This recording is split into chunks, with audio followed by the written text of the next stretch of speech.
Esiet sveicināti, dārgie televīzijas skatītāji, raidījumā Dzīves pulsā kopā ar Tirdzniecības centru Valeta. Elegance, grācija un enerģiski deju ritmi. Tas iespējams izklausās pēc Rio de Janeiro karnevāla un patiesībā īstenībā jau tālu no tā arī nesam, jo šodien ielūkosimies Cēsu sporta deju kluba Reverants treniņa aizkulisēs kopā ar pasniedzēju Jāni Rukmani. Sākotnēji hobijs skolas laikā, bet tagad darbs kā sirdslieta. Šķiet, tas ir scenārijs, ko vēlamies izdzīvot mēs visi. Kā tas izdevies Jānim, uzzināsiet turpinājumā. Raidījumā noskaidrosim, kā deja palīdz cilvēku attiecībās un komunikācijā, un uzzināsim, kā deju ietekmē dejotāja tērps. Un ja par tērpiem, tad arī stiliste Gita Šildere ir sagatavojusi kādu pārsteigumu 3 tēlos, jo šoreiz tērpus gatavosim ne tikai Jānim, bet vēl kādiem īpašiem viesiem. Paliec kopā ar mums!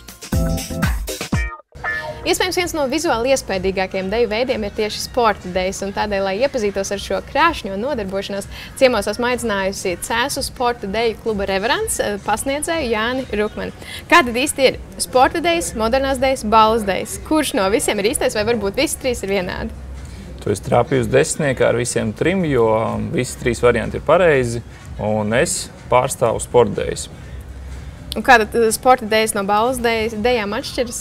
Galvenā atšķirība ir tāda, ka sporta dejas tiek dejotas sacensībās ar mērķi sasniegt izvirzīto rezultātu, un parasti sporta dejas dejo konkrētajā komandā, jeb pārī. Savukārt balles dejas tiek izmantotas deju vakaros, ballēs, saviesīgos pasākumos, kur bieži vien arī pāri mainās, un tev jāprot izdejot ar jebkuru no partneriem, un tas ir tāds vispārīgāks process. Un modernās tāds zelta vidusceļš? Mazliet modernās, nē, modernās kādreiz sauc par sporta dejām. Labi. Skatoties deju sacensības, var redzēt, ka dejotājs katrā kustībā viņš ieliek savu emociju, un tad kaut kādā veidā gribas domāt, ka dejotājs ir savā veidā arī aktieris. Tā ir? Jā, viennozīmīgi. Jo lielākas aktieru dotības, jo vieglāk ir uzstādīt augstāku rezultātu, jo tev ir jāiziet ārā no tās savas čaulas bieži vien, lai spētu parādīt to, ko tu jūti. Ko tā deja, konkrētās dejas mūzika, dejas raksturs pieprasa, tāpēc, jo lielākas aktieru dotības, jo pašiem ir vieglāk tajā dejā iejusties un sajust konkrētās dejas raksturu. Un tāpatām, kā aktierim uz skatuves, droši vien arī dejā svarīgs ir tērps, tā ir, vai ne? Jā, viennozīmīgi. Kā ir ar tērpu, vai tērps palīdz arī gūt labākus rezultātus? Jā, sacensībās? Jā. Pirmkārt jau sāksim no to, ka tas, kas tev ir mugurā, tā visticamāk tu arī jūties. Tev palīdz noskaņoties. Ja tu esi svinīgā tērpā, tu jūties svinīgi. Tā apkārtējā vide, atmosfērā ir tas, kā mēs bieži vien arī jūtamies. Un tērps ir viens no tiem aspektiem. Ja tu esi saģērbies sportiski, jūs biežāk tu arī jutīsies sportiski. Ja tu saģērbies eleganti, tu arī jutīsies eleganti. Tāpēc arī dejā tas, ka tai tērpā jūties labi, dod tev ļoti lielu pārliecību par saviem spēkiem, par savām spējām. Līdz ar to, es domāju, tērps ir ļoti būtiska sastāvdaļa. Ļoti būtiski. Stiliste Gita Šildere, viņa parasti vienmēr veido 3 tēlus raidījuma gaitā, bet tu nebūsi vienīgais, kam mēs papildināsim garderobi. Kas mums piebiedrosies? Mums pievienosies mani audzēkņi, dejotāji, Rinalds un Alise. Labi, skatīsimies. Tad mēs iepazīsimies ar bērnu garderobi, bet kā ir ar tevi? Kā tev patīk ģērbties šajā gadlaikā, principā, kad sākas siltā sezona? Uz darbu man sanāk ģērbties mazliet lietišķi. Dejotājiem arī viņi skatās no skolotāja un cenšas līdzināties kaut kādā mērā. Un tāpēc arī ir sava ģērbšanās etiķete deju skolotājiem. Brīvajā laikā, protams, man patīk ģērbties arī sportiski. Patīk sportot, līdz ar to arī brīvajā laikā cenšos to savu garderobi dažādot, lai nav tikai vienveidīgs apģērbs. Skatīsimies, ko no tā visa 3 tēlos ienesīs Gita.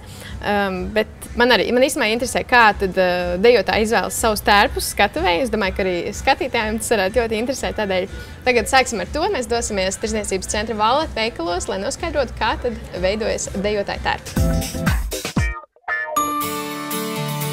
Košas krāsas, fliteri, izšuvumi un citi skaisti akcenti, iespējams daži no krāšņākajiem dejotāju tērpiem sastopami tieši sporta deju sacensībās. Turklāt vēl pievilcīgāks ir tērps, kas saskaņots ar katru kustību un dejas horeogrāfiju. Pastāst, kas tad ir tie galvenie principi, kā dejotājs vai dejotāji izvēlas savu tērpu? Sākšu ar to, ka vēl pavisam pirms neilga brīža man tā šķiet, ka zināju 3 audumus, džinsa audumu, sintētiku un koku vilnu. Un dēļ maniem tiešiem deju skolotāju pienākumiem, dēļ darba nācās iepazīties mazliet vairāk ar audumu pasauli, ne tikai ar audumu pasauli, bet arī ar šūšanas niansēm, jo veidojot... Tu pats arī šuji? Nē, tik tālus gan neesmu iepazinies to visu, bet, piemēram, mēs tagad esam pie aizkaru stenda un ir tāda specifika, ka bija nepieciešams meitenēm aizkaru audums. Es domāju, priekš kā mums vajag aizkaru audumu, bet izrādās tas aizkaru audums bija nepieciešams priekš apakšvārkiem, lai varētu kuplāks kleids uztaisīt un tādas dažādas nianses. Es uzzināju, kas ir fliteris, uzzināju, kas ir gofrēts audums un tā tālāk un tā tālāk. Arī ar spīdumu pakāpēm, jo, teiksim, dejotājiem bērniem ir atļauts, ir reglamentēts stērpi, kas ir atļauti. Tur ir tāda spīduma pakāpes, kāda spīduma ir atļauti, kas nav atļauts, kādas mežģīnas ir atļauts. Par spīdīgu arī tā var būt? Jā, un teiksim, arī piegrieznis un mežģīnas un vispārējais, tas ir diezgan stingri reglamentēts.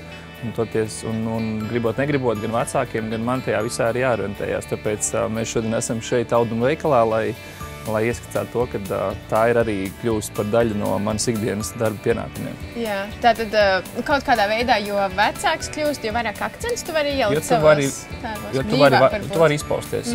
Tev ir daudz lielākā izpausmes iespējas. Tad tas sadalījums ir bērni, juniori, jaunieši. Bērnu vecumā ir ļoti stingri reglamentēts, lai mums galvenais uzsvars tomēr ir uz to bērnu dejot prasmi, nevis to, kā mēs viņus saģērbjam. Un tad pamazām junioru un jauniešu grupā jau sāk iepludināt vairāk nianses, ko mēs drīkstam un ko mēs nedrīkstam. Bārkstas, mežģīnas, spīdumu un vispārējais tur sāk parādīties. Tas, protams, vairāk attiecās uz dāmām. Un kungiem vairāk klasisks krekls un... Pārsvarā, jā, mēs cenšamies kungi tomēr ir tie, kas dejā vadu, un, manuprāt, dāmām ir jābūt tām daļākajām un krāšņākajām, jā. Pareizi.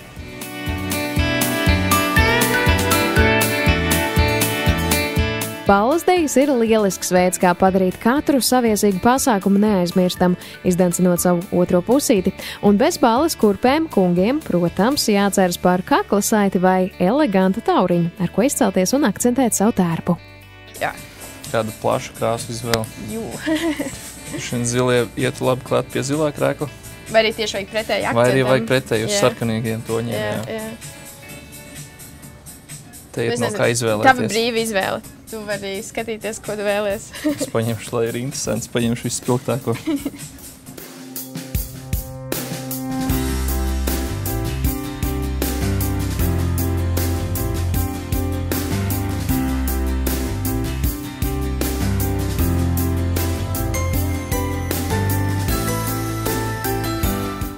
Un tomēr citreiz tieši otrādi. Tērpam var pieiet ar bezbēdīgu vieglumu un brīvajiem brīžiem izveidot, piemēram, tēkreklu ar īpašu apdruku.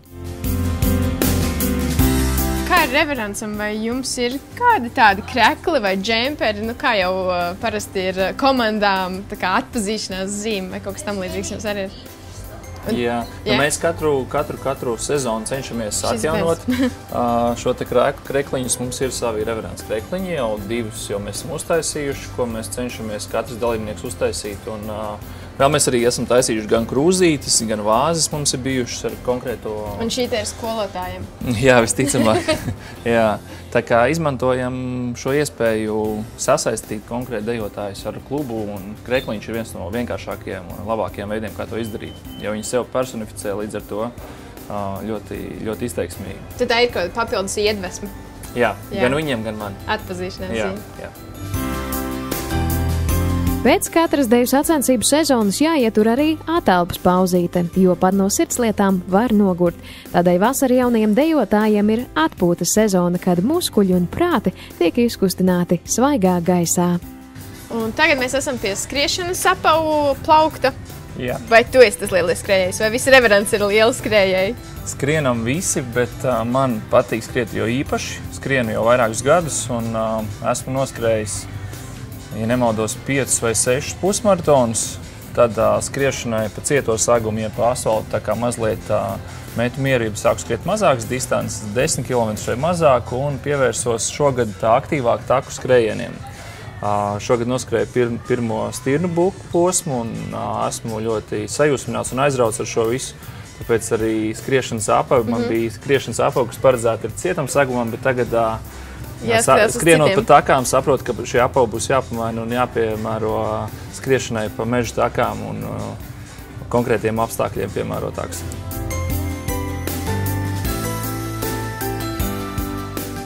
no viena sporta inventāra plaukt pie nākamā. Pludmales volejbols, es saprotu, ir Reverancam un arī tev sirdī tūs. Kādēļ? Nu, tā bija mana aizraušanās, sākot no vidusskolas. Patiesībā abas šīs bumbas ļoti labi raksturot manu hobiju numuru 1. Droši vien tas pat man ir tuvāks un saistošāks kā skriešana. Klasiskais volejbols pa ziemu un pludmales volejbols pa vasaru. Lai ir ārpus darba laika vēl ko nodarboties, tad volejbols man ļoti saista. Ir interesanti, spēlējam gan klasisko, gan pludmales volejbolu visu gadu garumā. Vai tā ir arī kaut kādā veidā atpušanās no dejošanas pēc visas garās dejošanas sezonas, vai kaut kā atslābina muskuļus vairāk? Protams, kā jau jebkuram hobijam, galvenais mērķis ir likt aizmirst ikdienas varbūt jautājumus, mazās problēmiņas pārējo un vai arī nedomāt neko, vienkārši tajā brīdī nodoties kaut kādai konkrētai aktivitātei, tad volejbols ir noteikti tas sporta veids, kas man to palīdz izdarīt, neieslīgt sīkumos, neieslīgt baigi dziļās domās par kādu konkrētu lietu, bet atpūsties labā draugu lokā. Mums ir liels kompānija, dombiedri, kas ar to nodarbojās. Un man arī patīk tas, ka visi gadu garumā mēs to varam darīt, kad neiestājās tāda kā rutīna, kad visu laiku viens un tas pats. Mēs tad ziemas sezonu telpās spēlējam klasisko, un tad pienāk pavasars, un tad ir tā pirmā baudas sajūta, ka mēs izejam smiltīs, saules smiltis un pludmales volejbols. Nu ko, kamēr Reverancam vēl nav sākusies vasaras atpūta, mēs dosimies tieši uz deju mēģinājumu, lai skatītos, kā tad notiek gatavošanās kādam skaistam pasākumam. Savukārt Gita turpinās šeit pat ar 3 tēlu gatavošanu.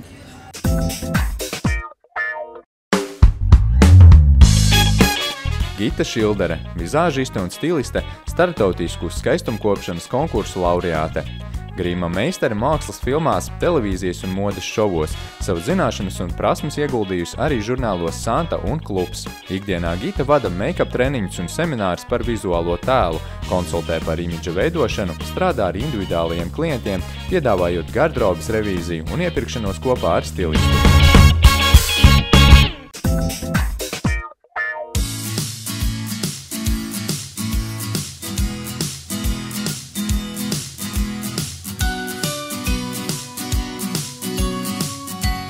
Ir sācies pavasars, un šis ir laiks, kad krāsas izvēlēties ne tikai mamām, tētiem un pieaugušajiem. Manuprāt, lielisks veids, kā arī puišiem atsveidzināt savu gardrobi, neizvēlēties klasiskās gaišās bikses, bet lūk daudz varianti zaļām, sarkanām, arī persika krāsas biksēm. Lielisks veids, kā izcelties, kombinēt ar citām neitrālām bēšām, baltām, vienkāršākām krāsām, manuprāt, puišiem patīk, un kāpēc viņiem arī nemirdzēt. Es domāju, ka mūsu raidījuma jaunākajiem viesim noteikti arī patiks kādas no šajām krāsainajām biksēm.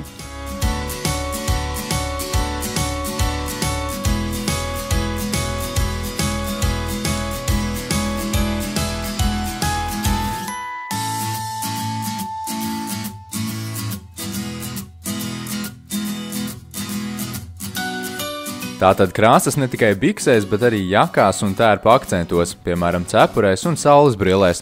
Tā ir viena no šī pavasara aktualitātēm. Bet ko ieviest jaunās dāmas skapī? Viena no sezonas aktuālajām tendencēm šajā vasarā un pavasarī noteikti ir džinsu jakas. Meitenēm ļoti interesanti dažādām aplikācijām un rakstiem. Var brīvi kombinēt gan ar kleitām, gan ar šortiem, gan ar svārkiem. Manuprāt, ļoti lielisks variants mūsu un īpaši karstajām vasarām. Džinsu jaku, teiksim tā, ņemt kā pamatvērtību gardrobei. Domāju, ka jaunajām dāmām noteikti patiks.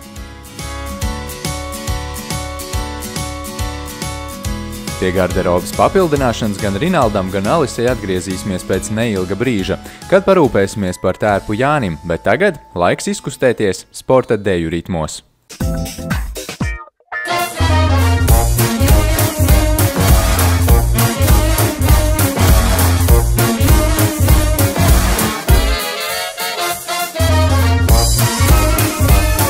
Pēc tam nostīšos video, ja būs kāda kļūda, būs nepatikšanas.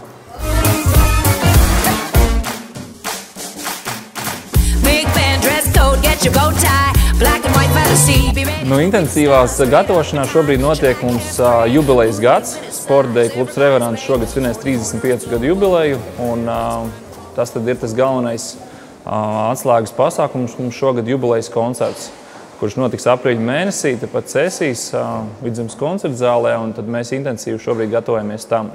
Tas reverants patiesībā ir tas, ar ko arī sākās mana visa dejošana, jo tad, kad reveransā sāku dejot man bija 7. Es atceros, mamma mani atveda arī pirmskolas vecumā pārēj no bērndārza skolu, kaut kas tāds, 6-7 gadi man bija. Sākumā ļoti piesardzīgs bija un skeptisks par to visu, bet tad saņemot skolotāju pirmās uzslavas par to, ka ritmu dzirdu vai stāja ir labi vai kaut ko tam līdzīgi, tā apetīte un interese par to deju auga. Un tā pamazām, principā tā aktīvs nodejoja visu pamatskolas vecumu. Aptuveni 9-10 gadi bija tā aktīvā dejošana pašam. Protams, šeit pats Cēsīs sporta klubā Reverants pie Daiņa Liepiņa, kurš arī ir šī kluba dibinātājs un idejas autors un aizsācējs. Mācoties komunikāciju, mācoties pedagoģiju, es sākumā nesapratu to, kāpēc tik daudz tiek runāts arī par psiholoģiju un par cilvēku tipiem un par dažādību komunikācijā. Un tagad ar gadu gaitā, principā 5 gadi ir pagājuši, kad es tā aktīvi darbojos kā deju skolotājs. Es saprotu, ka tā psiholoģijas sadaļa, ka tev ir ar katram bērnam, katram jaunietim un arī katram pieaugušajam, jo sanāk saskarties arī ar bērnu dejotāju vecākiem un ģimenēm. Katram ir sava pieeja, savs redzējums, savi mērķi un arī sava komunikācija līdz ar to. Bieži vien nākās būt attiecību nogludinātājiem, bērniem, tomēr tā īpatnība tāda, ka viņiem ir jāsadarbojas. Tas ir komandas darbs. Jā? Tas nav, šajā gadījumā mēs runājam par individuālo sporta veidu vai individuālo dejošanu, bet mēs runājam par pāri sadarbību. Un tas ir ļoti interesants veids, kā jau no bērnības, jau no 5-gadīgiem, 6-gadīgiem, pēc tam jau pamatskola, pēc tam vidusskola, kā šīs attiecības viņiem savstarpēji izveidojās. Un tas interesantākais, kas man šķiet, ir būt par koordinātoru, būt par virzienu norādītāju, lai mēs varētu šo sadarbību veikt arī ilgtermiņā, lai nav tā, ka pie pirmā strīda mums nākās atvadīties vienam no otru. Kopā ir 10 sporta dejas, un katrai tai sporta dejai ir savs raksturs, sava emocija. Ir dejā, kurā mums valda vairāk tāda kā romantika, ir dejā, kurā ir jautrība, ir dejā, kurā ir jau sava veida agresivitāte un dusmas, un es domāju, ka tas, ka sporta dejā ir tā plaša emociju gāma, katrā no tām dejām mēs varam paust tā brīža situāciju, kā mēs jūtamies. Es domāju, tas arī noteikti palīdz tiem dejotājiem izpaust to, ko viņi tajā brīdī jūt un kā viņi skatās uz lietām. Es domāju, ka noteikti sporta dejas, protams, tas arī, kā jebkuras jaunas pārmaiņas, palīdz izrauties no rutīnas un pavisam citādāk paskatīties uz otru cilvēku. Ja mēs runājam par pieaugušajiem kursiem, tad es domāju, jā, ka tas arī ir interesants veids, kā pamainīt to savu ikdienu, pastīties uz otru cilvēku nevis caur komunikāciju ar vārdiem, bet caur komunikāciju ar ķermeni, ka mums ir interesanti iepazīt vienam otru no jauna mazliet citā rakursā.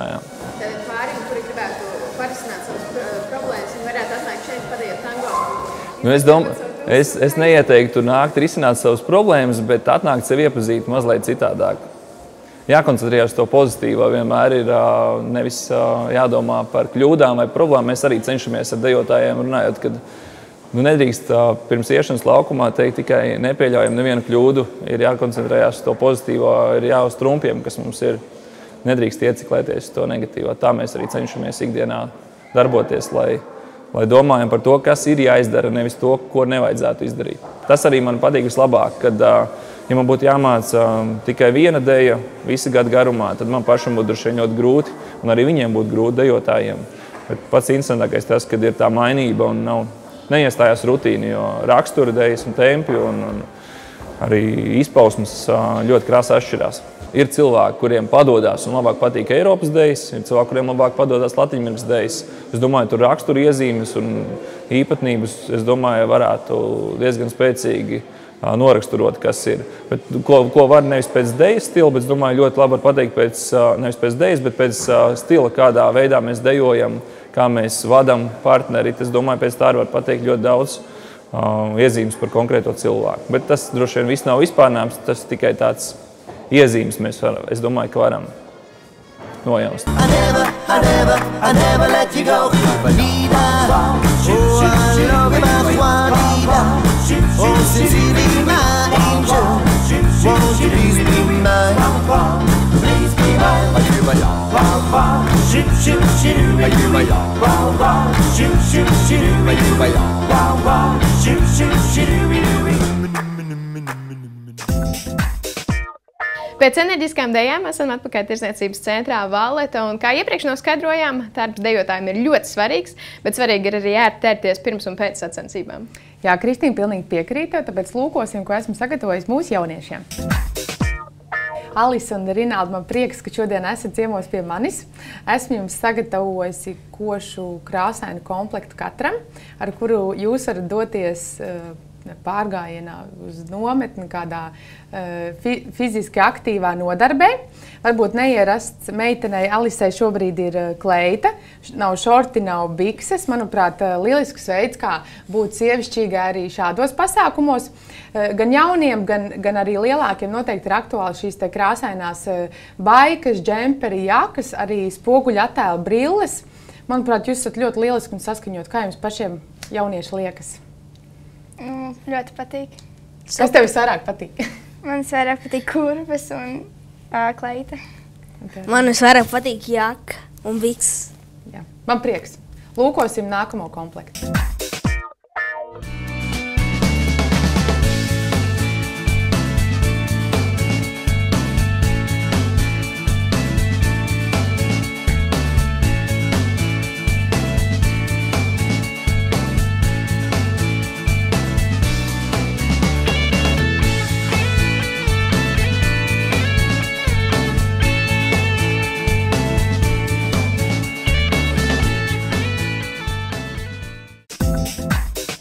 Rinalda un Alisa mūsu šīs dienas otrais apģērba komplekts.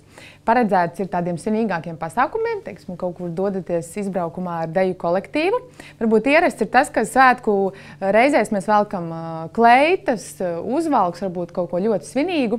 Es ar speciālu domu izvēlējos jums katram žaketi, kas principā ir šī te koptēla tāds klasiskākais elements, kas arī piedod šo te svētku sajūtu. Ne tikai lielām dāmām, bet arī mazām dāmām aktuāli tātad džins ar apdruku.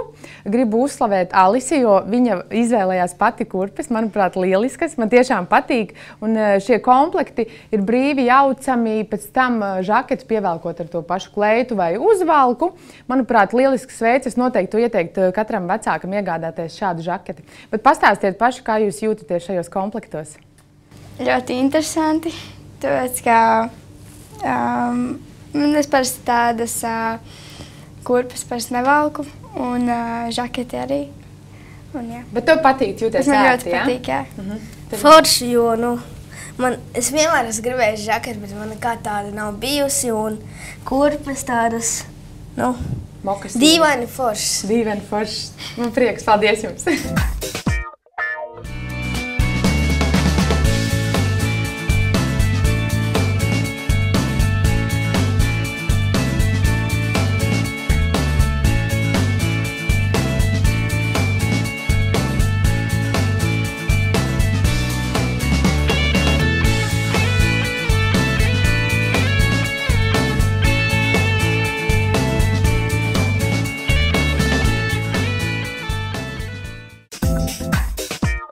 Jaunieši ir saposti, bet mēs noteikti nevaram iztikt bez apģērba komplekta tev, Jāni.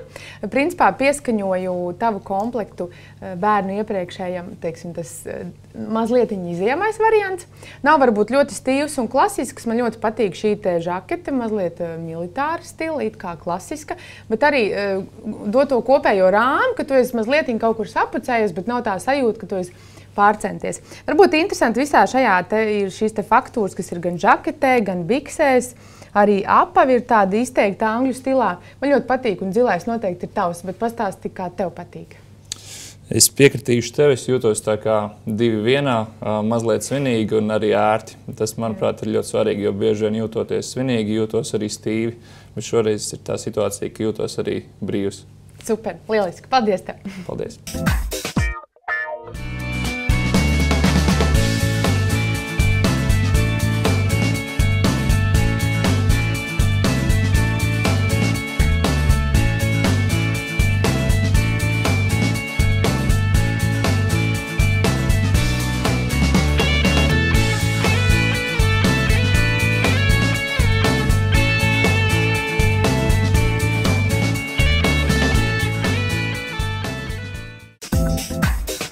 Viens, divi un trīs.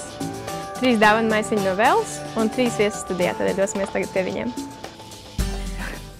Nu, ko, šī ir bijusi mums vislielākā ballīte, manuprāt, raidījumā, jo galā 3 tēlu vietā mums sanāca veseli 5 komplekti. Kā tad ir, vai esat gatavi doties uz sacensībām? Jā, mēs esam gatavi doties. Paldies jums visiem par piedalīšanos. Dāvanas no Well Professionals. Es domāju, ka mati noteikti pēc šiem kopšanas līdzekļiem būs ļoti skaisti. Nu, ko paldies par šo dīvainu pašo iedvesmu.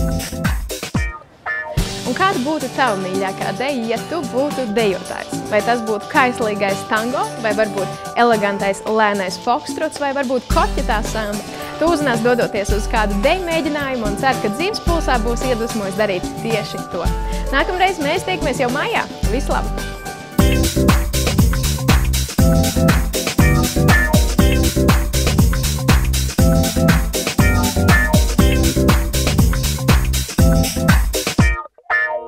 Raidījumu atbalsta Vella Professionals.